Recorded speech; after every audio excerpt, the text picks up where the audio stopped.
Фуко Карлыг Вьетнамын аялал жуулчлалын оргил бүс гэж тодорхойлж байна. Далайн хөвөө элсэн наран шаардлагын газар олон улсын зочид буудлууд. Амралт суйллын цогцлборууд далайн эрэг дагуух нар жаргах үзэмж. Эд бүгд энэ арлыг амар амгалан газар мэтээр харуулна. Гэвч 2022 оны 10 дугаар сарын 1 өдөр энэхүү амгалан байдлын дор юу тохиолдсныг хараад үзвэл ямар ч газар хүмүүсийн амь нас гэр бүл олон нийтийн аюулгүй байдал хурцдмал нөхцөлд орж болохыг харуулсан ноцтой хэрэг гарсан билээ. Энэ өдөр хоёр талын бүлэг хүмүүс газар нутгийн маргааны улмаас буу худаг ашиглан тэмцэл өрнүүлж хоёр хүний амийг авч олон хүн шархацсан нь энгийн маргаан хэрхэн хүний аминд хүрж болохыг илтгэсэн. Арал дээр газар нутгийн үн эдийн засгийн боломж нэмэгдэж, маргаантай хэсэг дээрх үйл ойлголцол хурцдмал байдалд хүрчээ. Судлаачдын мэдээлснээр Фукокт ойролцоогоор 2000 гаруй газар хууль бусаар ашиглагдаж, олон давхар эрхийн асуудал бий болсон нь энэхүү хэрэгт шууд нөлөөлжээ. Газар нутгийн үн өсснөөр орон нутгийн иргэд хоорондоо эрх мэдлийн маргаанд орж, олон нийтэд хор хөнөөлтөй үйлдэлд хүргэжээ. Энэ хэрэгт зохион байгуулалттай бүлэглэлүүд галт зэвсэг хүртэл хэрэглэж өөрсдийн эрх мэдлийг хамгаалах гэж оролдсон байдаг. Цагдаа нарын мэдээлснээр тухайн өдөр орон нутгийн цагдаагийн байгууллагад энэ хэргийн улмаас 36 хүртэлх тооны хүн холбогдсон гэхээр хэр хэмжээний зохион байгуулалт хэр хэмжээний хүч байсан нь тодорхой харагддаг. Эдгээр хүмүүсийг баривчилж буу, сум, хутга зэрэг нотлох баримт болгон хураан авсан нь хэргийн ноцтой байдлыг гэрчлэв.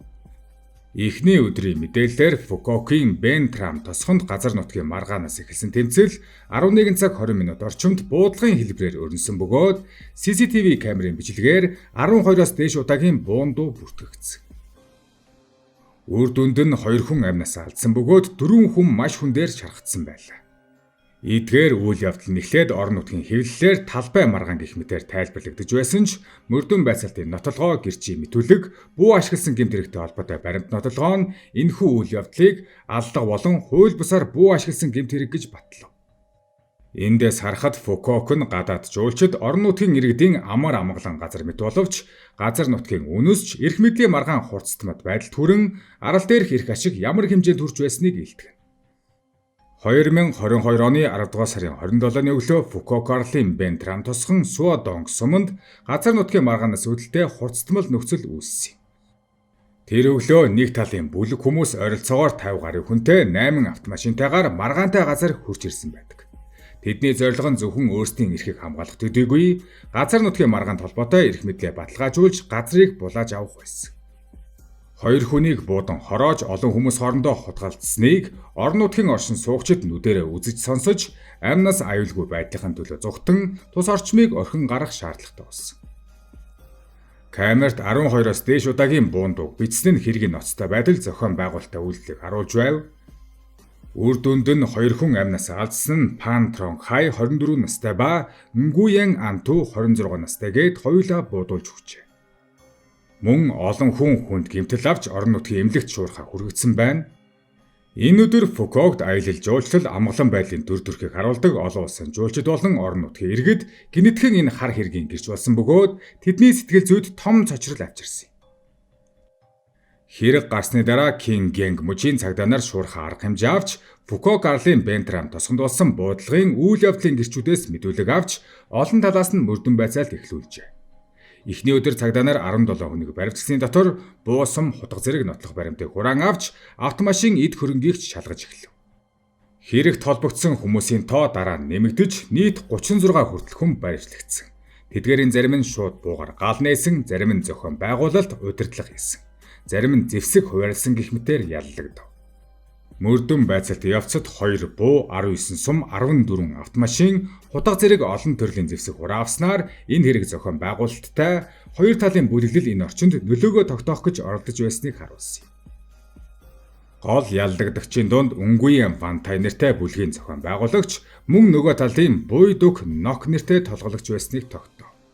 Нок мөрдөн байцаалт явцад гэрчүүдийн мэдүүлэг, камерын бичлэг, бууны мөр зэрэг баримтуудын тусламжтайгаар хэргийн үйл явцыг цаг минут тутамд дахин сэргээж, буудлагын шууд үйлдэл, оролцогчдын үйлдэлийг баталгаажуулсан нь шүүхийн шийдвэрт хүргэх хамгийн чухал нотолгоо болжээ.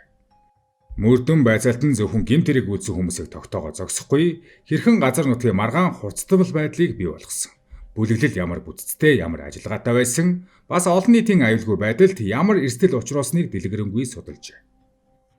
Хэрэгт холбогдсон хүмүүсийг баривчилсны дараа Кенганг мужийн шүүх анхан шатны хуралдааныг явуулж, Фукуоктер болсон буудлагын хэрэгт холбогдсон хүмүүсийн ялгийн бурууг тогтоосон. Мөн газар нутгийн маргаан хүч хэрэглэсэн үйлдэлийг таслан зогсоох хуулийн хатуу хариу үйлдэл болжээ.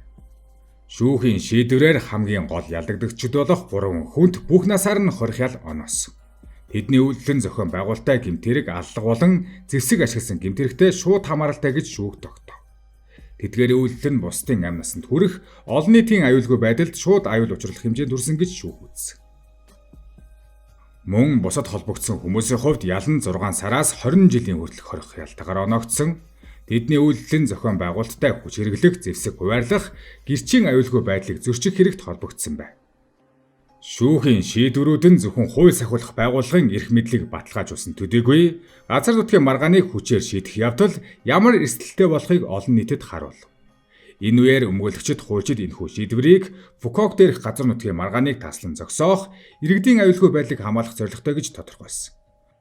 Олон нийтийн дунд хүлээн авсан сэтгэгдэл нь эргэлзээтэй байсан ч шүүхийн хатуу шийдвэр нь иргэдийн амнаас аюулгүй байдлын төлөө чухал алхам болсон. Фукуок Карлийн 2022 оны энэ хэрэг нь орон нутгийн нийгмийн эдийн засаг аюул жуулчлалд хүн цохилт болсон үйл явдал болсон юм. Энэ хэрэг гарсны дараа орон нутгийн иргэдийн дунд айдас сэрэмжилсэн байдал бий болсон. Тэдний амьдралын хэв маяг өдөр тутмын аюулгүй байдалд шууд нөлөөлж, бусад иргэд болон жуулчдын хувьд ч Фукуок бол зөвхөн амгалан амралт наран шаардлагын газар биш гэдгийг ойлгуулсан. Гэвч энэ үйл явдлаас хойш 2 жилийн хугацаанд орон нутгийн удирдах цагдаа нар аюулгүй байдлыг сайжруулах, гэмт хэрэгтээ тэнцэх арга хэмжээг эрчимжүүлжээ. Үр дүнд нь анзаарагдах үз эерэг өөрчлөлт авчирсан. Өнөөдрийн байдлаар Фукуок дээр бүртгэгдэж буй гэмт хэргийн статистикийн харуулж буйгаар газар нутгийн маргаан хүч хэрэглэх явдал эрс буурч, зөвхөн зам тээврийн хэрэг, жижиг хулгай, орон сууцны маргаан зэрэг харьцангуй бага эрсдэлтэй хэрэг гарч байна. 23-аас 24 онд бүртгэгдсэн мэдээллээр газар нутгийн маргаан болон хүч хэрэглэх явдлууд өмнөх жилүүдийнхээс 50 орчим хувиар буурсан. Энэ нь орон нутгийн цагдаа, хотын захиргаа, аялал жуулчлалын байгууллагуудын хамтарсан хяналт аюулгүй байдлын шинжилсэн стандартын үр дүн нь тодорхой харагдаж байна. Жуулчид энэ аралд амрахтаа өмнөх ноцтой хэрэг санаа зовох хэрэггүй. Учир нь орон нутгийн цагдаа нар 24 цагийн хяналттай ажиллаж, зочид буудал, зам талбай, олон нийтийн газруудад өндөр түвшний аюулгүй байдлыг хангаж байна. Мөн орон нутгийн удирдлагууд аялал жуулчлалын салбарт илүү нарийн стандарт тогтоож, зочдод зориулсан мэдээлэл, аюулгүй байдлын зөвлөмжийг тогтмол өгж байгаа. Жуулчдын итгэл ая тухайг сэргээхэд анхаарч байна. Фукуокт 2025 оны байдлаар нийт жуулчдын тоо ойролцоогоор 8.1 саяд хүрч жилийн зорилтыг давсан. Тэд 2025 онд 7.2 сая жуулчин авна гэсэн зорилт тавиад байсан аж. Харин нийт Вьетнам улс даяар 21.5 сая гаруй олон улсын жуулчдыг хүлээн авсан гэж засгийн газрын аялал жуулчлалын газраас мэдээлсэн. 2025 онд олон улсын жуулчдын тоо түүхэн өндөр үзүүлэлт болж, урд өмнөх үеийнхээс илүү их жуулчдыг татсан. Харин 2026 онд Вьетнам 25 сая олон улсын жуулчдыг хүлээн авах зорилт тавьсан бөгөөд энэ нь 2025 оны 21.5 сая жуулчдаас илүү их тоо юм. Харин эхний 2 сарын байдлаар энэ улсад аль хэдийн 4.7 сая жуулчин хүлээн аваад байна. Ингэж жуулчдын тоо өссөн нь дэлхийн зах зээлд энэ орны нэр хүнд, соёл, байгаль, аяллаа бүтээгдэхүүний үнц нь өндөр байгааг харуулж байгаа юм. Агаарын тээвэр ба визийн бодлого сайжирсан, олон улсын нислэгүүд өргөжөж жуулчдад илүү хялбар хурдан очих боломж бүрдсэн. Мөн аюулгүй байдлын хяналт эрчимдсэн байдаг.